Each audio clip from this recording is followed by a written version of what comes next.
알바 세금에 대해서 한번 얘기해 볼게요. 알바 세금. 아까 제가 그 소득이 8가지인데 그 퇴직이랑 양도는 뺄게요. 빼고 6가지가 있다고 했어요. 사업, 근로, 외우세요. 이제 외우실 때 됐잖아요. 네, 근로, 기타, 그 다음에 이자배당, 연금. 근로부터 할게요. 근로, 사업. 이렇게 있잖아요. 여기서 알바. 나가서 일을 해서 벌었을 때 어떤 소득이 있을까? 이자배당 연금은 상관이 없겠죠. 얘네들은 뭐 직접 일해서 버는 소득이 아니니까요. 근데 알바 같은 걸 했다. 뭐 했을 때 버는 소득. 그거는 근로소득이 될 수 있고 사업소득이 될 수 있고 기타 소득. 이 3가지 중에서 하나가 될 수 있어요. 알바를 했을 경우에. 기타 소득 같은 경우에 보통 강사들, 강의하시는 분들, 강사분들이 기타 소득으로 많이 이렇게 들어가요. 근데 사업 소득은 아까 그 3.3% 받는 사업자 번호 없는 사업 소득으로 많이 들어가죠. 번호 없는 사업 소득. 그리고 근로소득 같은 경우에는 알바들이 정규직 근로자 외에 크게 3가지로 나눌 수 있거든요. 초단시간, 단시간 근로자. 그 다음에 일용직이 있어요. 일용직. 네, 이렇게 3가지로 이렇게 나눌 수 있어요.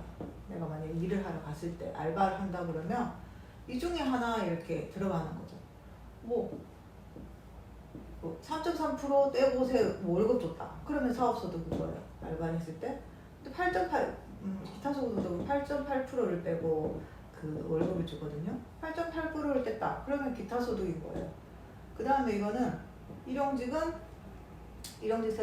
세금 과한 공식이 따로 있어요. 그게 맞춰서 이렇게 줬을 때 일용직이고, 초단 시간은 주 일주일에 15시간 미만, 월 60시간 미만 이렇게 이제 근무하는 경우고, 단시간은 주 15시간에서 40시간, 그 다음에 1개월 이상, 주 15시간에서 40시간, 네, 이렇게 이해하는 경우 단시간 근로자라고 해요. 이렇게 됐을 때 그러면 보험은 어떻게 될까요? 의료보험. 네. 그건 어떻게 적용이 될까? 초단시간 근로자 같은 경우에는 만일 알바를 하러 갔는데 단시간 근로자 같은 경우에는 일용직 같은 경우는 그 처음에 산재 고용은 들어야 돼요. 무조건 들고, 그 다음에 1개월 이상, 8일 이상, 그 다음에 60시간 이상 하면은 그 건강보험 들어야 되고, 1개월 이상일 때, 그 다음에 국민보험도 들어야 돼요. 국민연금도. 또 국민연금 조건이 하나 더 생겨가지고 1개월 미만인데 소득이 220만원 이상이다. 이상씩. 그러면 또 국민연금도 들어야 되는 거예요. 이렇게 들어야 되죠. 그다음 단시간일 경우에는 이거는 사대보험 다 들어야 됩니다. 사대보험 다. 그러니까 일주일에 15시간에서 40시간 미만으로 1개월 이상 이렇게 일할 때 이거는 사대보험 모두 들어야 돼요. 모두 들어야 되고, 초단시간일 경우에는 조금 헷갈리는데요. 고용산재 4개가 있잖아요. 고용산재. 여기에서 처음부터 들어야 되는 거, 산재는 처음부터 들어야 돼요. 처음부터 들고, 고용보험은 그거 3개월 이상씩부터 들어요. 이상씩부터 들고, 그 다음에 건강보험은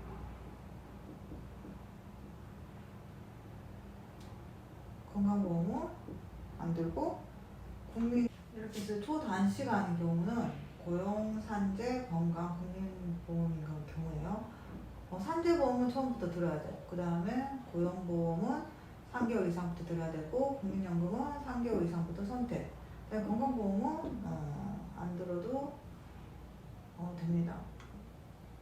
그리고 알바를 하러 갔는데 3.3% 떼고 이렇게 월급을 주는 분이 있고, 아니면 산재보험만 떼고 주는 경우가 있어요. 산재보험은 훨씬 작거든요. 근데 이 경우에는 한 3개월 정도만 이제 일할 경우 이렇게 쓰는 거죠. 3개월 지나면 국민연금도 내야 되고 고용보험도 보험료도 내야 되니까 이거는 이런 경우거든요. 그리고 사업소득 3.3% 받는 사업자 번호 없는 사업소득 받는 그런 알바일 경우에 그 4대 보험은 어떻게 되냐면요. 여기에는 뭐 이게 사업소득이잖아요. 그래서 고용산재는 뭐 안 들어도 돼요. 뭐 사업자 같은 거니까, 사업자 번호 없는 사업자니까 안 들어도 되고, 그 다음에 건강보험과 국민연금은 지역 가입을 해야 되는 거죠. 지역보험, 지역 가입자가 되는 거죠. 근데 이게 이제 그 종합소득세 5월달에 내고, 그 다음에 11월달에 뭐 이렇게 공단으로 넘어가서 이때 이제 고지서가 나오는 거예요. 그러니까 내가 올해 이제 일을 했다. 그럼 이제 내년 5월에 종합소득세 신고하고, 이제 내년 정도에 이제 뭐 이렇게 내라고 이제 고지서가 날라오는 거겠죠. 근데 아까 또 얘기했듯이 그 분리과세 되는 경우에 그럴 때는 안 되고, 그 사업자 번호 없는 사업자 같은 경우에는 500만 원까지는 피부양자 자격이 유지돼요. 그죠? 아까 앞에서 말씀드렸죠? 소득금액 500만 원까지. 그러면 이게 수익 금액은 한 750만 원 정도거든요. 750만 원까지는 피부양자 자격이 유지되니까 그 건강보험은 안 내도 되는 거죠. 보험은 안 내도 된다. 근데 안 내도 되고, 그리고 500만 원까지는 괜찮다고 했으니까 사업자 번호는 사업 번호는 500만 원까지는 안 내도 되니까 안 내도 됩니다. 근데 국민연금은 500만 원 이제 넘으면은 국민연금은 날라올 것 같네요. 그리고 기타 소득 같은 경우도 300만 원까지는 분리과세 되잖아요. 소득금액. 300만 원까지는 뭐 안 내도 돼요. 분리과세 되니까. 분리과세 되는 거는 건강보험 거는데 안 내도 되잖아요. 소득이 안 잡히니까. 신고 맛보기 한번 볼게요. 이제 종합소득세 신고, 종합소득세 계산하는 거 이제 대충은 이제 좀 과정을 알겠잖아요. 자, 이제 신고를 하러 홈스택스로 들어왔어요. 근데 저가 좀 너무 어렵게 만들어 놨다고 저는 생각하거든요. 차라리 소득별로 신고를 하게끔 이렇게 만들어 놓았으면 더 쉽게 접근할 텐데, 막상 홈택스 신고, 종합소득세 신고를 하러 들어왔어요. 근데 어떤 내용이 있냐면 이런 내용이 나와요. 뭐 기타 소득, 근로소득, 사업소득, 제가 아까 말했듯이 8가지 소득 그렇게 차례를 뭐 나오는 게 아니라 이런 식으로 해놨어요. 여기에서 우리가 어떻게 찾아야 되죠? 어떻게 근로소득이고, 어떻게 사업소득이고, 어떻게 기타 소득이고, 모르겠죠.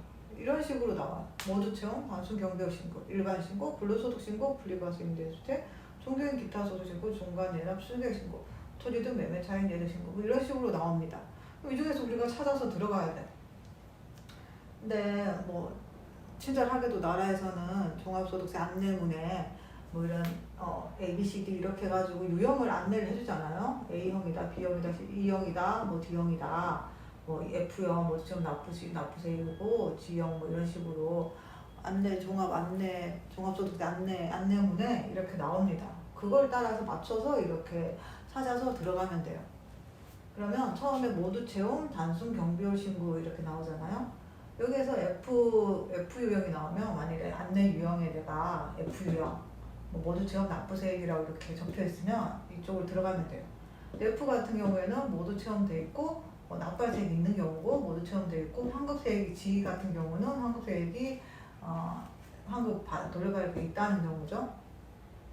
그리고 뭐 이 중에서 뭐 중간연합 중개신고는 뭐 그거고 토지 등 매매 차인 예적 신고 이건 이거고 종교인 기타 소득 Q나 R이 나왔을 때는 종교인 기타 소득 또 Q는 납부세액이 있을 경우 R은 환급세액이 있을 경우 뭐 이렇게 아시면 돼요. Q나 R은 그렇고 그다음에 V가 나오면 분리과세 아까도 말씀드렸는데 분리과세 중에서 임대주택 사업자 중에서 2천만 원 이하 이것도 수익금액 2천만 원 이하일 때 분리과세 할 수도 있고 종합소득세 신고 이렇게 선택할 수 있거든요. 네, 이때 여기에다가 이걸 누르고 신고를 하면 되는 거예요. 그 다음에 이건 수익금액입니다. 수익금액 2천만 원 이하고요. 그 다음에 여기에서 좀 이제 좀 유념해서 보실 게 위에 건데요. 위에 걸 어떻게 나누냐. 여기에서 근로소득 신고 이건 무슨 말일까요? T라고 나오잖아요.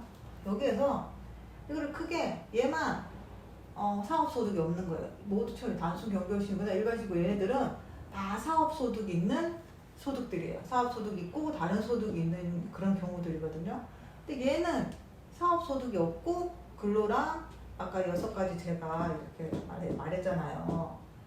근로, 사업, 뭐 기타, 이자, 배당, 연금 이제 외울 때도 됐죠? 네. 거기에서 T 소득 같은 경우는 사업 소득이 없고 요 5가지 경우의 소득이 있는 경우에 요걸 누르고 신고를 하는 거예요. 그리고 이 두 경우는 모두 사업 소득이 있고 이제 사업 소득이 있는 경우에 사업 소득이 있고 근로랑 다 같이 이렇게 있는 경우에 FG, A, B, F 이렇게 나눠서 나옵니다. 자 그러면 이렇게 나눠지는 또 기준은 뭘까요? 왜 FG 또 단순 경비율은 뭘까요?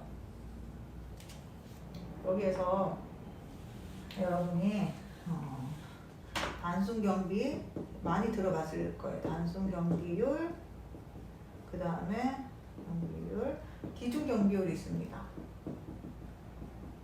그 다음에 단순 장부, 그 다음에 간편 장부가 있고, 복식부기, 복식 장부가 있어요.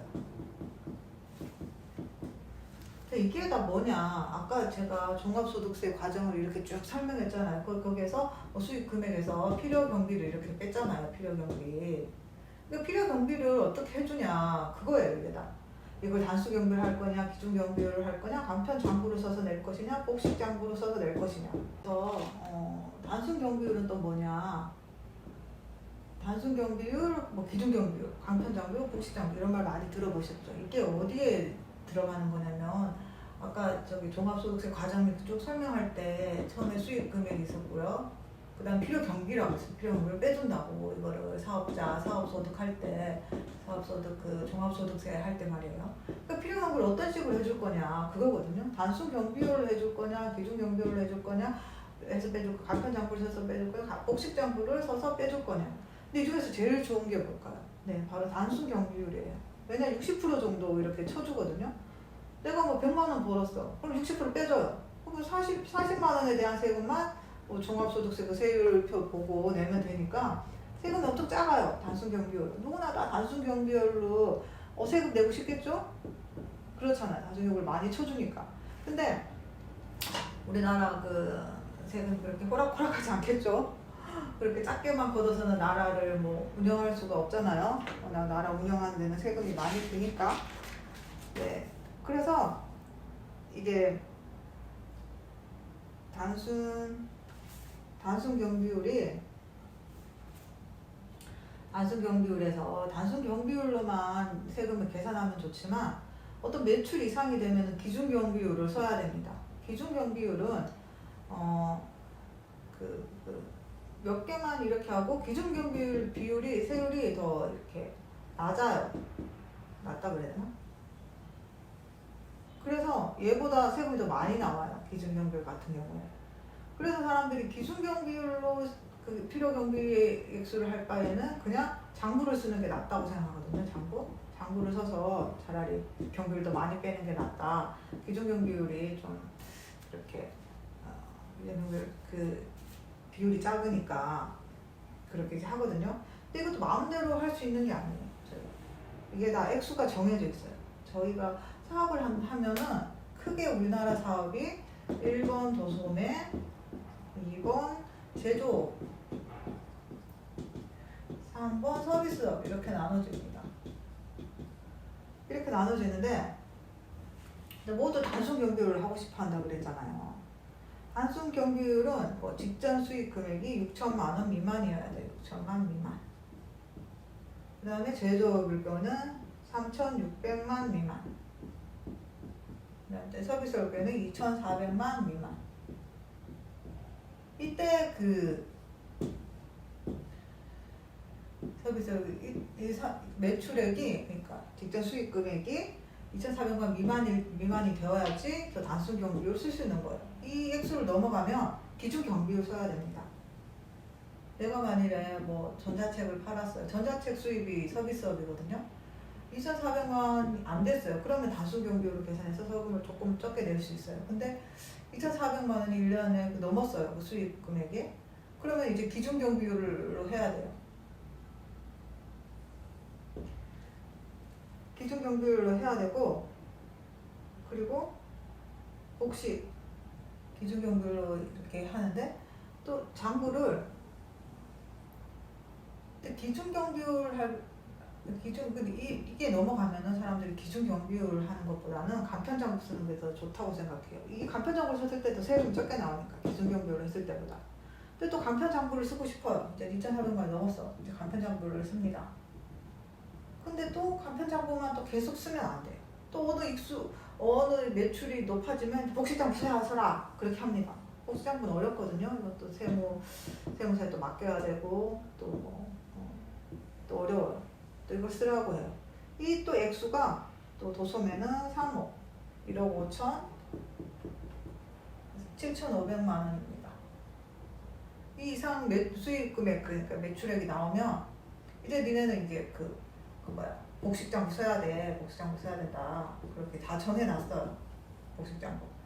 그리고 2,400만 원 이상, 여기 7,500만 원 이거 이하는 여기는 뭐겠어요? 간편장부 써도 되고 기준 경비율로 해도 되고, 그죠? 요 구간이에요. 요 구간은 또 이렇습니다. 내가 만약 서비스업으로 돈을 벌었을 때 이런 식으로 되거든요. 근데 기준 경비율보다는 간편장부를 쓰는 게 뭐 좀 더 세금이 적게 나오겠죠? 자, 이 경비율을 보시면 단순 경비율 이렇게 되고요. 도소매일 경우에 아까 기준 경비율 복식 장부를 써야 하는 액수예요. 3억 제조업 등 1억 5천, 서비스를 땐 7,500 이상 되면 복식 장부를 쓰라고 합니다. 그럼 이 사이는 2,400 이상, 7,500 미만 이 사이는 기준 경비율을 해도 되고 간편장부를 써도 되는 그런 구간이에요. 그죠? 그러면 이제 이게 이해가 되시죠? 단순 경비율 신고. 그러니까 내가 만약 서비스업으로 돈을 벌었어요. 그러면 매출이 2,400이 안 되는 거예요. 그럴 때는 F나 G로 그 종합소득세 신고 안내 유형이 날라옵니다. 그러면 이거는 납부세액이 있는 경우고 F는 G는 이제 환급 받을 세액이 있는 경우에 F로 이렇게 적혀서 나오겠죠. 그러니까 T는 근로소득 있는 경우 그다가 얘기했고요. 그다음 일반 신고 이 경우는 SABC, DI 이 경우를 그러면 한번 볼게요.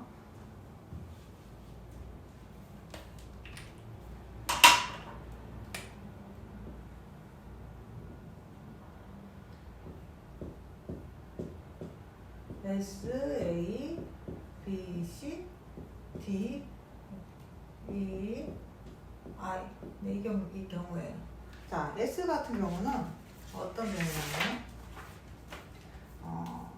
아까 그 성실신고 확인 대상자 아까 얘기했었죠. 어떤 매출 이상이 되면은 성신고 확인 대상자 되고 6월까지 신고할 수 있고 그 다음에 세무대리인한테 확인받아야 되고 뭐 그렇게 되는 거잖아요. 매출액이 도소매일 경우에는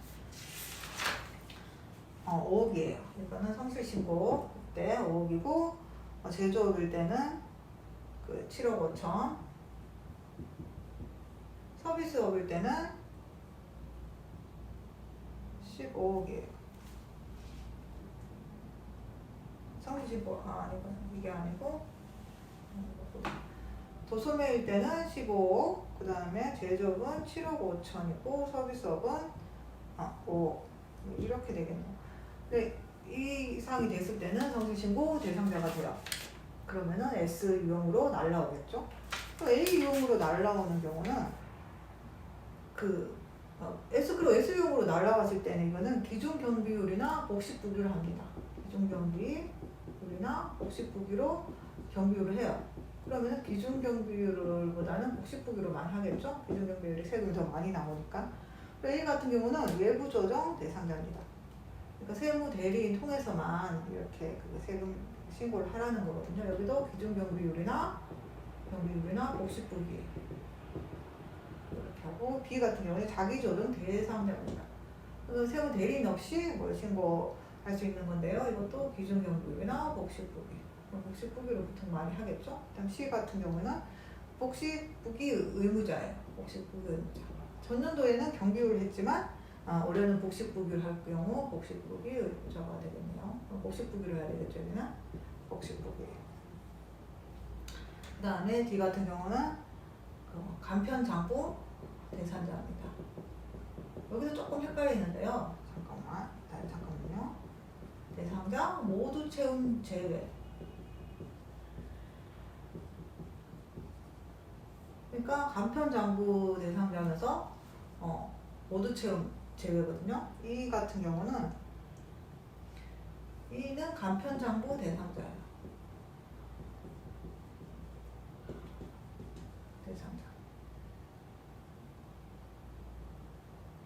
간편 장부 대상자. 고 이거는 단순. I 같은 경우는 성실신고 사전 안내입니다. 사전 안내. 성실신고 사전 안내. I 같은 경우는 고소득자들 있잖아요. 그 유튜버 분들 같은. 그래서 이제 성실신고 하라고 이렇게 먼저 이렇게 I 유형은 이제 그런 거거든요. 고소득자들. 그리고 이제 여기에서 좀 헷갈리는 게 복식부이고 요거 두 개인데요. D 같은 경우는 기준 경비율로 해도 되고 간편 장부로 해도 돼요. 이 같은 경우는 단순 간편 장부 대상자고